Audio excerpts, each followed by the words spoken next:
누가복음 13장 누가복음 13장 10절에서 21절입니다. 13장 10절에서 17절. 13장 10절에서부터 17절입니다. 찾으셨으면 아멘. 우리 함께 읽을게요. 시작. 예수께서 안식일에 한 회당에서 가르치실 때에 8해 동안 귀신 들려 앓으며 꼬부라져 조금도 펴지 못하는 한 여자가 있더라. 예수께서 보시고 불러 이르시되 여자여 내가 내게 병하여 하시고 안수하시니 여자가 곧 펴고 하나님께 영광을 돌린지라. 회당장이 예수께서 안식일에 병 고친 것을 분내어 무리에게 이르시되 일할 날이 엿새가 있으니 그동안 와서 고침을 받을 것이요 안식일은 하지 말라. 주께서 대답하여 이르시되 요청한 자들아 너희가 각각 안식일에 자기의 소와 나귀를 외양간에서 풀어내어 이끌고 가서 물을 먹이지 아니하냐. 그러면 18해 동안 사단에게 매임받은 아브라함의 딸을 안식일에 이 매임에서 푸는 것이 합당치 아니하냐. 예수께서 이 말씀하심에 모든 반대하는 자들이 부끄러워하고 온 무리가 그가 하시는 모든 영광스러운 일을 기뻐하리라. 아멘. 기도하겠습니다. 하나님 감사합니다.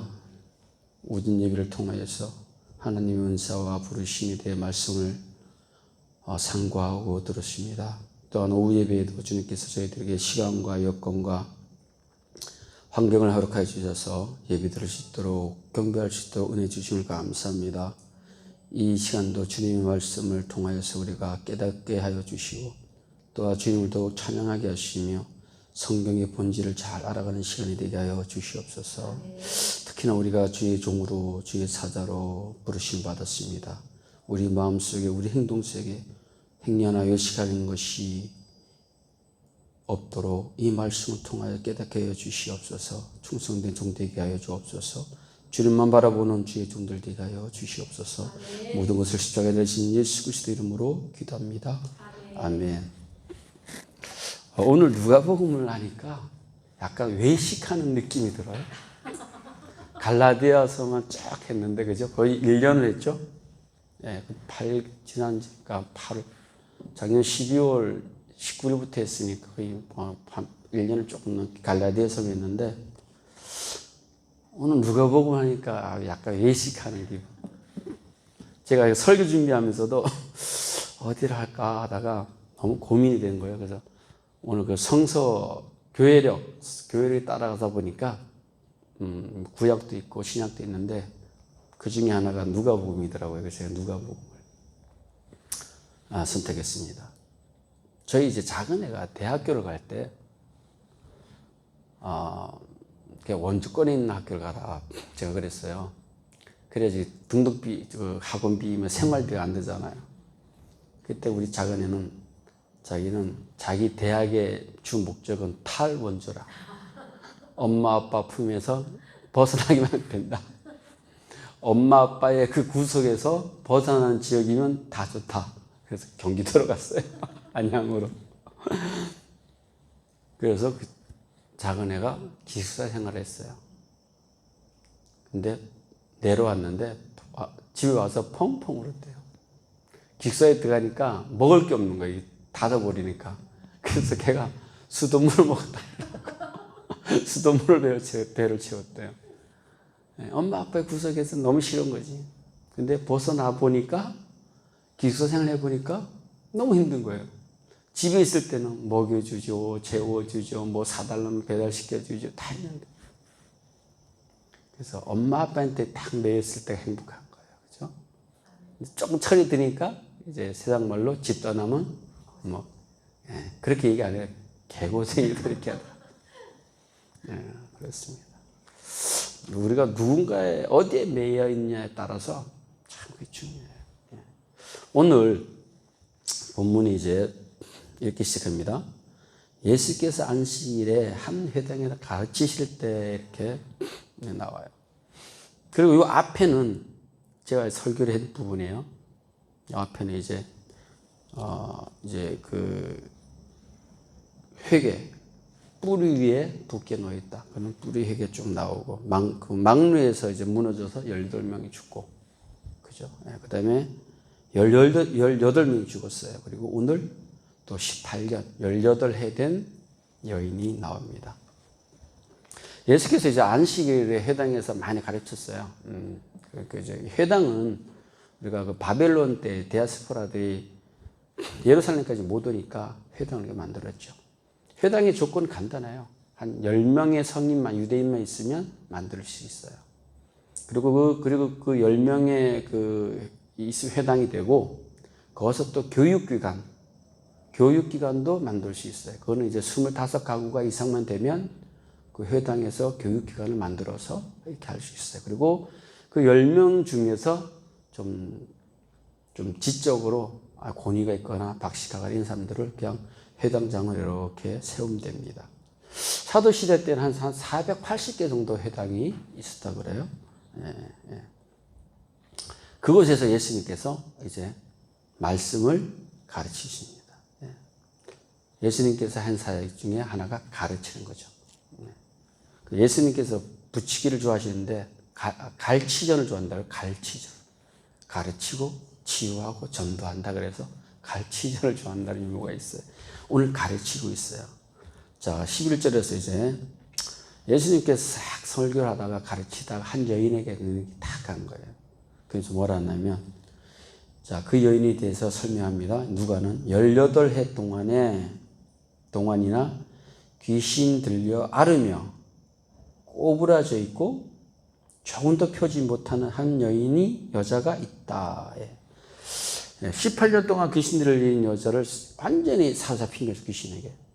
자, 여기서 보면 귀신 들린 사람의 특징이 나와요. 그죠? 한번 볼까요? 특징.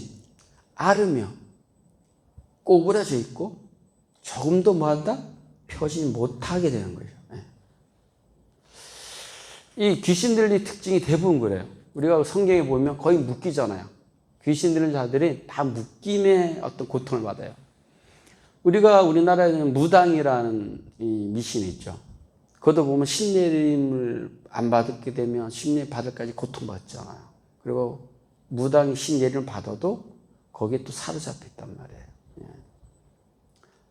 그리고 이 귀신에게 딱 잡히게 된다, 매임을 붙잡히게 된다, 그때 나타나는 공통점은 다 고통스럽다는 거죠. 그 사람이 고통스럽다.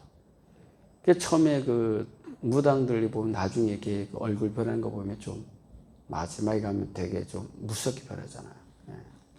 그러나 우리가 성령을 받으면, 우리는 성령을 받잖아요. 성령을 받으면 얼굴이 이렇게 쫙 펴지잖아요. 보톡스 맞은 것처럼 쫙 펴지잖아요. 기뻐하고. 그래서 우리가 예수 그리스도의 성령을 받았다, 예수 그리스도의 손에 붙잡힘을 받았다, 하나님의 자녀가 됐다는 것은 엄청난 특권이에요. 정말 특권이에요. 근데 문제는 이 특권을 모른다는 것이 문제죠. 네. 그러나 이 특권은 언제나 유효하고 절대절명의 순간에 더 빛을 발해요. 자, 예수님께서 이런 불쌍한 여인을 딱 보고 12절에서 다음과 같이 얘기합니다. 12절입니다. 예수께서 보시고 불러 이르시되 여자여 내가 내 병에서 놓였다 하시고, 네. 쭉 설명하는데 보니까 여인이 앞으로 있어요. 그 여인에 대해서 바로 선언하죠. 내가 내 병에서 놓였다. 아직까지 이 여자는 아무 행동도 액션도 취하지 않았어요. 그죠? 가만히 앉아서 저희 두 분처럼 그냥 조용히 예수님의 강론을 듣고 있었단 말입니다. 근데 예수님께서 딱 보시고 여자여 너가 내 병에서 놓여졌다. 나았다고 얘기하지 않아요. 놓여졌다. 병마, 귀신으로부터 놓여졌다 이렇게 표현하고 있어요. 그렇습니다. 교회는 이런 곳이에요. 회당과 지금 교회는 거의 동급입니다. 가르치고 찬양하고 이렇기 때문에 교육하고. 예배의 초소에 앉아 있을 때 이런 은혜가 넘치는 거예요. 은혜가. 시편 73번 보면 의인이 막 괴로워하죠. 악인이 너무 잘 되는 거예요. 죽을 때도 편안하게 죽고 풍족하고 너무 잘 되는 거예요. 그러니까 이 시편 기자가 73편의 시편 기자가 너무 절망하는 거예요. 이게 뭡니까 이게 하나님. 그러면서 울면서 성전으로 올라가죠. 성전에서 기도하면서 깨닫게 되죠. 의인들의 그 풍족함이, 지금의 풍족함이 결코 축복이 아니다. 멸망의 끝으로 간다는 거예요. 그래서 어디서 깨달았죠? 성전에서 깨달은 거예요. 우리가 교회 자리에 올 때, 교회 자리에서 하나님 앞에서 눈물 흘리고 주님 말씀을 묵상하고 주님을 찬양하고 이랬을 때 거기서 오는 은혜가 엄청나다는 것이죠. 네. 제가 집에서도 이제 매일 기도를 합니다. 9시 반부터 11시까지 기도를 해요. 매일 해요. 하는데 기도가 깊이에 못 들어가요. 기도는 기도 자리에 올 때 정말 깊게 들어가잖아요. 우리가 기도원을 찾아가는 이유가 뭐죠? 우리가 기도원을 찾아가는 이유가 뭡니까? 기도를 더 깊게 하기 위해서. 우리가 성전에 찾아와서 기도하는 이유가, 찬양하는 이유가 그만큼 깊이가 깊게 갈 수 있다는 얘기예요. 하나님과 교제가 더 친숙해질 수 있다는 거예요. 돈독해질 수 있다는 것입니다. 그러면서 우리가 예배를 하는 거예요. 지난번에 코로나 시대의 그 예배 형태 물어보니까 이제는 코로나가 풀려도 자기는 비대면으로 예배를 드리겠다는 그룹이 한 36%가 있는 거예요. 예. 굳이 뭐 교회를 갈 필요가 있냐. 그런데 예수님께서는 교회의 머리고 우리는 지체다 그러잖아요. 지체.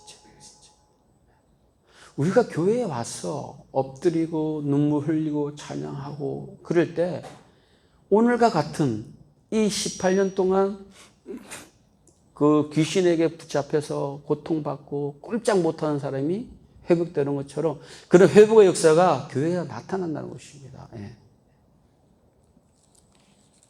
그래서 우리는 교회의 자리로 어떻게든 와야 돼요. 어떻게든 이 자리로 와야 돼요. 그리고 이제 예수님께서 여자여 내가 내 병에 놓였다라고 하면서 여자에게 또 이렇게 하죠. 13절입니다. 안수하시니 여자가 곧 펴고 하나님께 영광을 돌렸더라. 자, 18년 동안 이 여인이 가만히 있진 않았을 거 아니에요. 그죠? 네, 뭔가를 했을 거예요. 의사도 찾아가 보고 민간 요법도 해보고 막 다 해봤을 거야. 그럼에도 불구하고 치료를 못 받았다라는 것은 귀신한테 사로잡히면 인간의 능력으로는 해결할 수 없다는 얘기예요. 해결할 수 없어요. 현대의학이 아무리 발전해도 귀신의 사단의 영의 영적인 것에 딱 사로잡혀서 나타나는 현상들은 의학으로 할 수가 없어요. 의학으로. 절대 할 수 없어요. 근데 놀라운 사건이 나타나죠. 예수님의 손길이 닿으면 해결이 된다는 사실. 예수님 손길. 우리의 삶도 마찬가지예요. 우리의 삶도 예수님의 손길이 닿으면 무질서가 질서로, 고난이 기쁨으로 바뀌어질 수 있다는 것입니다. 내가 예수님을 나의 주로 고백하고, 내가 죄인임을 고백하고, 주를 따르겠습니다라고 주님을 내 주로 영접하는 순간 회복의 역사가 나타나는 것입니다. 예수님이 안수했을 때 그 여인이 고침받은 것처럼 똑같이 회복이 되나. 여기서 곧 펴진다는 곧.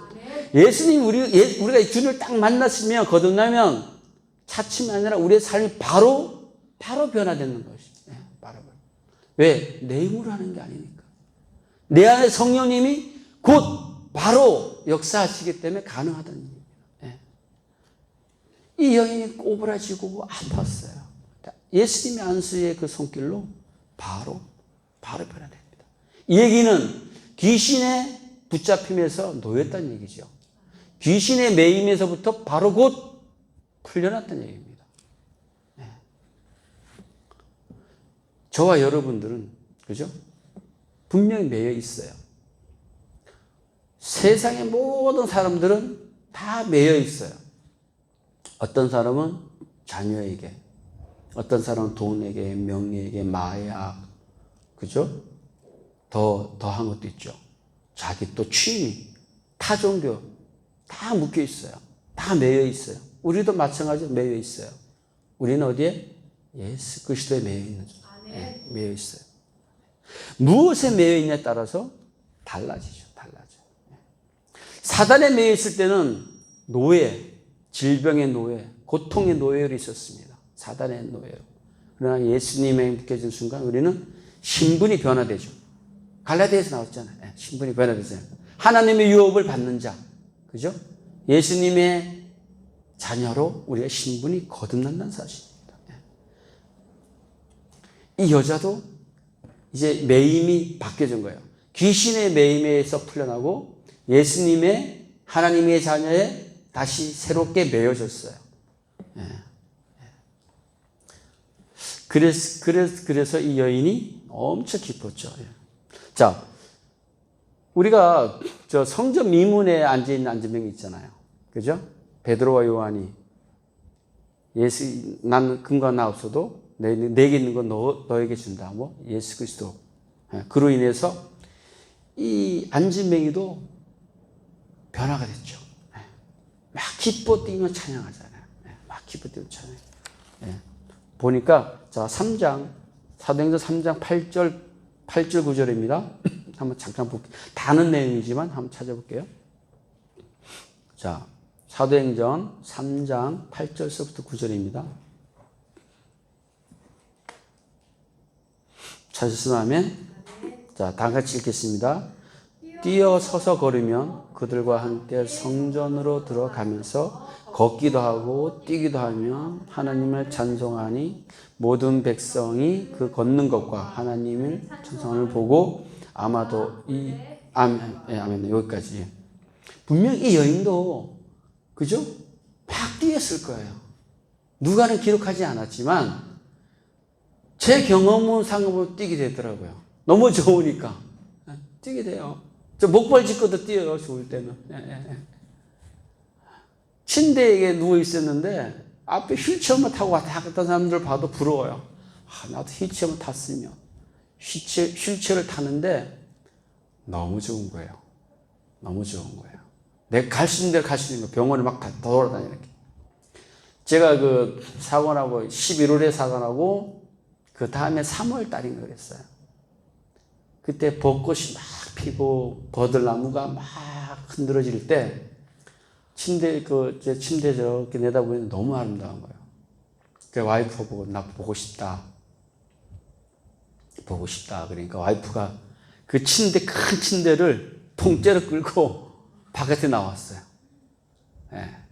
그래갖고 그 원주 세브란스 뒤에 응급실 뒤에 보면 큰 버드나무가 있어요. 그 밑에 저를 딱 이렇게 침대를 이렇게 딱 놓더라고요. 야, 그런데 이 연두색 그 잎들이 너무 아름다운 거예요. 그 병실에서 묶여 있었는데 침대에 내려오지도 못하고 같이 있었는데 그 엘리베이터 타고 그 밀어 못해 병원에 막 그 큰 침대를 막 밀고 딱 바깥에 나와서 햇빛을 쏘면서 그 자연을 만끽하는데 감사가 절로 나와요. 각시한테도 감사하지만 주님께 너무 감사한 거예요. 이 여인은 얼마나 뛰었겠어요. 꼬부러져 있었다는 얘기죠. 우리 허리 한 번씩 아파보셨죠?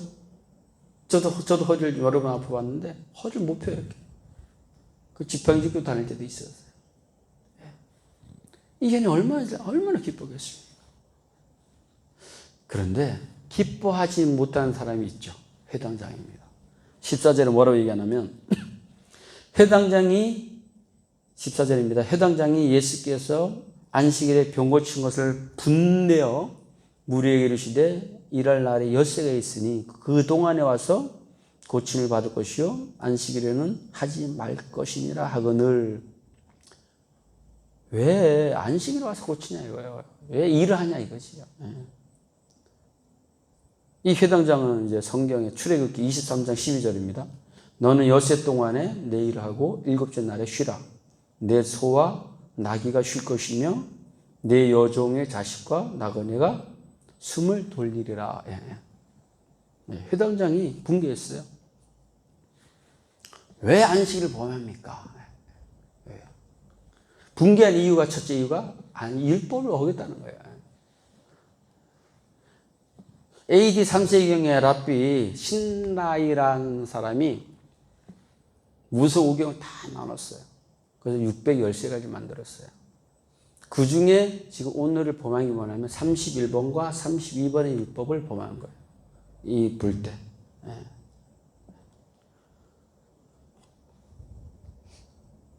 첫 번째 분낸 이유는 이것이고, 두 번째는 성경에 나와 있진 않지만 제가 이렇게 묵상하면서 볼 때 자신의 권위가 흔들리는 거예요. 예수님 오기 전에는 회당장인 자기가 이 회당의 주인이고 자기가 모든 질서와 운영과 거의 자기가 모든 걸 갖고 있었는데, 그죠? 예수님께서 옴으로 인해서 이 치유 사건을 통해서 자기의 권위가 위협을 받는 거죠. 그것도 하나의 이유가 될 수 있습니다. 이런 일들이 오늘만 있는 게 아니에요. 예전에만 있는 게 아니라 오늘날도 있어요. 담임 목사보다 설교를 잘하는 부사역자가 오면 담임 목사는 그 사역자를 설교단에 잘 안 세워요. 왜? 나보다 설교 더 잘하거든. 나보다 더 뛰어나거든. 그런 사람도 있어요. 진짜 있어요. 그러나 담임 목사가 성령 충만하고 거듭남 있는 사람이면 자꾸 세우죠. 자꾸 세워요. 달란트가 다르잖아요. 저보다 더 나은 사역자가 설교 더 잘할 수 있어요. 그래서 은사가 있어요. 그럼 그분을 세워야죠. 그게 보여요. 저분을 사명에 쓰시는구나. 영적 시력으로 보면 다 보여요. 그분과 나의 다름을 인정해요. 그리고 나는 하나님의 종이지만 내 사역까지 다르구나를 인정하기 때문에 굳이 경쟁할 이유가 없어요. 시기할 이유도 없고. 하나님 만나면 자존감이 쭉 올라가잖아요. 나는 하나님의 자녀구나, 종이구나. 그렇기 때문에 누가 뭘 잘해도 그걸 자꾸 키워주지 커트하지 않아요. 그래서 지금 회당장은 두려운 거죠. 자기의 위치도 부드럽고. 그리고 세 번째는 회당장이 율법의 본질을 제대로 이해하지 못했다. 율법의 본질을. 안식일을 거룩하게 지켜라. 그죠? 그 본질이 뭐냐면, 우리는 알잖아요. 결론은 이웃 사랑이고 생명 존중이에요. 율법이에요. 지금 이 회당장이 화낸 이유가 보면 예수님께서 노동을 했다는 거예요. 병 고치는 노동을 했다는 거예요. 노동으로 보는 거예요. 근데 우리가 이거 볼 때 노동으로, 이건 노동이 아니잖아요. 생명을 살리는 일이잖아요. 생명을 살리는 일을, 생명을 살리는 일 보지 않고 예수가 노동을 하고 있구나라고 얘기해요. 본질을 잘못 알고 있는 거예요. 그러니까 이게 가려진 거죠. 오직 행위에만 딱 잡혀 있는 거예요. 행위에만. 그러니까 이 회당장이 분을 낼 수밖에 없는 거죠. 본질을 알았다면 해도 안 되겠죠. 교회에서는 안 해도 마찬가지예요. 본질을 알게 되면 화낼 일이 별로 없어요. 본질을 알면. 근데 대부분은 교단이나 교회 시스템에서 문제가 이렇게 뭐냐, 본질을 보지 않고 시스템 행위만 보거든요. 그러면 제 잘못된 이렇게 되는 거죠. 그래서 오해하는 경우도 많이 있잖아요. 이런 회당장에게 예수님께서 15절에 다음과 같이 얘기합니다. 주께서 대답하여 이르시되 외식하는 자들아, 너희가 각각 안식일에 자기의 소, 나귀를 외양간에서 풀어서 이끌고 가서 물을 먹이지 아니하냐. 예수님이 첫 마디가 뭐죠? 회당장을 향해서 외친 소리가 외식하는 자야. 외식하는 자. 우리 성경에 보면 외식하는 자가 많이 나오죠. 대부분 외식하는 자 뒤에 나오는 단어들이 바리새인들이에요. 서기관들. 외식하는 자들, 바리새인들아, 서기관들에게 나와요. 이 외식하는 자들아 이 말은 대부분 성경에 보면 심판의 단어입니다. 이것이. 심판의 단어. 예수님께서 야, 너희들은 안식일 날 너희들 제사 목록일이 제사목일이잖아요. 이 당시 때는 소와 나귀는 끌고 가서 물을 먹인다. 그러면서 어떻게? 여기 예수님께서 이 사람들 막 아브라함도 나오는데 아브라함 딸로 표현을 많이 하죠. 예수님께서 그런 거예요. 어떻게 너희는 그 제산을 저 소를 길러봐서 하는데요. 소 하루 굶기면 애들이 힘이 없어요. 저희 어머님이 뭐라 얘기했냐면 소를 한 끼를 굶기면 3일을 굶긴 것처럼 된다 그래요. 동물은 그래요. 그러니까 이 사람들이 자기들 제사 목록은 칼같이 이렇게 하면서 어떻게 병들린 여인 아브라함의 딸을 이렇게 하냐. 그렇게 얘기하고 있어요. 그러니까 이 사람들이 철저하게 외식하는 거죠. 자, 마태복음에도 이 외식에 담아 있어요. 외식한 자들의 특징. 자기 눈에 들뿐 안 보고 타인의 뭐만 본다? 티만 본다는 거예요. 이것이 외식하는 사람들의 특징이에요. 사도반들은 이런 것을 이제 지난주에 배웠잖아요. 6장 1절에서 뭐냐면 다른 사람들의 범죄를 확인하면 그것을 바로잡아주라. 예수님의 마음으로 성령을 따라 사는 너희들아 바로잡아주라. 그리고 너희도 그 시험에 언제든지 빠질 수 있다. 당할 수 있다. 그래서 그렇게 하면서 이제 외식에 대해서 얘기하십니다. 사실 우리도 외식에 잘 빠져요. 빠질 때도 저도 있어요. 그래서 이 말씀을 보면서 내가 외식하는 게 뭐가 있을까? 생각보다 많더라고요. 목사라 치고 의외로 있더라고요. 그래서 신앙인들은 자꾸 체크를 해야 돼요. 체크를. 내 믿음이 정도를 잘 가고 있는지 아니면 내 믿음 중에서 외식하는 부분은 없는지 체크를 해야 돼요. 지속적으로 해야 돼요. 지속적으로. 그렇지 않으면 내가 내 신앙이 어디로 가고 있는지 모를 때도 있어요. 모를 때도 있어요. 그러면서 예수님께서 너희들이 나귀를 너희 제사 목록에 그 중요한 그 소와 나귀를 물을 먹이는데 하물며 이 여인을 고치는 것은 당연하다. 그걸 당위성을 16절에서 얘기하고 있어요.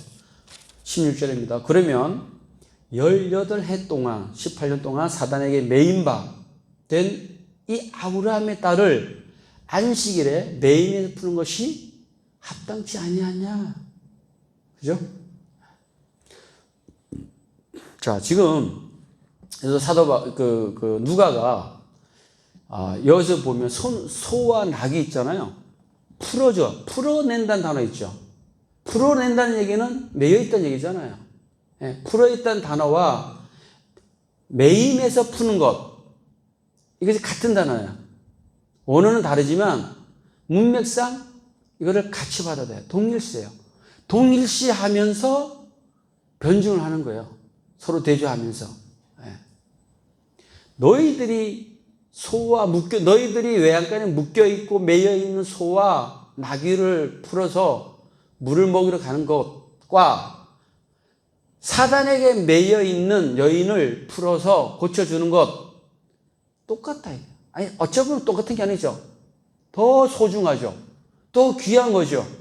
그걸 깨닫게 하는 거예요. 그걸 깨닫게.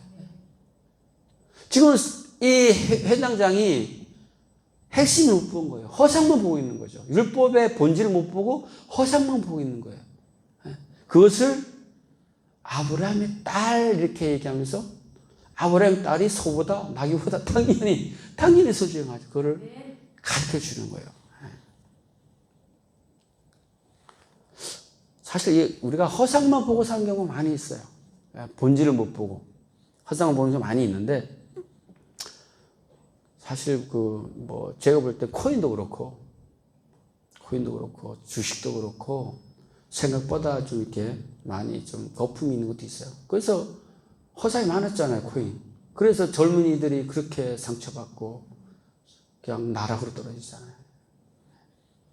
허상을 쫓게 되면 정말 최악의 상황을 맞게 돼요. 우리나라에 몇몇 명의 청년들이 그 코인의 허상에 빠져서 힘들어하는지 모르겠어요.